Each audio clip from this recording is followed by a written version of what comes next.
ඔබ රැඳී සිටින්නේ DJ Spoken English channel එක වෙතින් ගෙනෙන තවත් වටිනා වීඩියෝ එකක් සමගයි. මම ගිහාන් ජයසුන්දර. අද මම ඔයාලට කියලා දෙන්න යන්නේ මොකද මේ මතකය නැවත ආවර්ජනය කරගන්නවට නැත්නම් යම් දෙයක් යලි මතක් කරගන්නවට ඉංග්‍රීසි වලින් කියන්නේ කියලා. ඔබට පේනවා ඒ ක්‍රියාපදය recall. recall කියලා කියන්නේ මතකය නැවත ආවර්ජනය කරනවා කියන එක.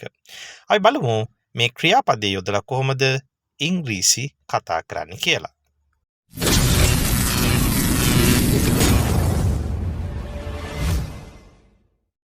දැන් බලන්න මේ පළවෙනි වාක්‍ය. මට ඇගේ නම යලි මතක් කරගන්න බෑ. මතකයට නැගින්නේ මතකය ආවර්ජනය වෙන්නේ නැහැ කියලායි කියන්නේ. මේ මොකක්ද එයාගේ නම? එයාගේ නම මොන අපි කල්පනා කරනවානේ. ඒ කියන්නේ මතකයට එන්නේ නැහැ. I can't recall her name. Sorry, I can't recall her name. අන්න ඒ මොකද ඒ කියන්නේ? කනගාටුයි මට මතකයට එන්නේ නැහැ. මතක් වෙන්නෙම නැහැ. I can't recall her name.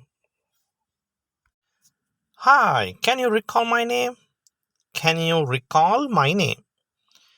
ඔර මගේ නම මතක් කරගන්න පුළුවන්ද? ඒ කියන්නේ අපි කායෙන් හරි අහනවා. දැන් අපිට ඒ පුද්ගලයා මතකයි, එයාගේ නම මට මතකයි. නමුත් එයාට මතකද දන්නේ නැහනේ. ඉතින් අහනවා ඔයාට මගේ නම මතක් කරගන්න පුළුවන්ද? මතකයිද?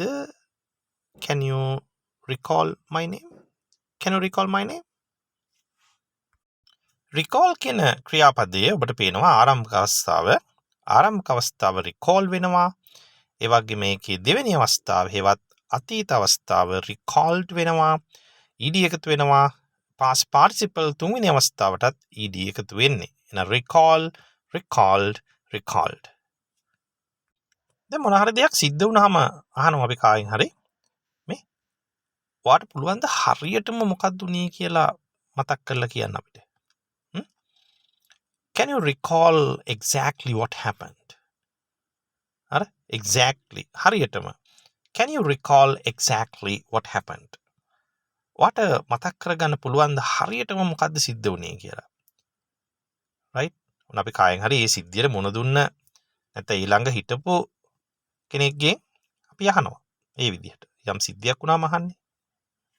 දැන් අපි කියනවා නේද? මට එයා කියපු දේ මතකේ තිබුණේ නැහැ. හැබැයි එක පාරටම මට මතක් වුණා කියන්නකො මොකක්ද එයා කිව්වේ කියලා. ඔළුවට ආව පටස් ගාලා එක පාරටම නේ. Suddenly I recalled what he said. Suddenly I recalled what he said.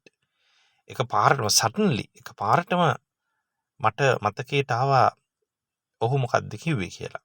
කලින් මතකේ තිබුණේ නැහැ. Suddenly I recalled what he said.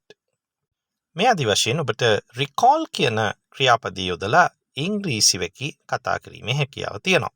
ඉතින් ඔබට ඒක ඕනම වැකියක් එක්ක අවශ්‍ය වැකියක් එක්ක සම්බන්ධ කරමින් කතනේ යෙදෙන්න පුළුවන්. හරි, මම උදාහරණ කීපයක් ඔබට ගෙන ආවා. එහෙනම් මේ ක්‍රියාපදයක් අද ඉඳන් ඔබේ ඉංග්‍රීසි කතනයට එකතු කරගන්න. මොකද අපි DJ Spoken English channel එකේ ආරම්භන ඔබේ ඉංග්‍රීසි දැනුම වර්ධනය කර දීමයි. අපි තවත් වීඩියෝ එකකින් හම්බ වෙමු. ඔබට සුබ දවසක්.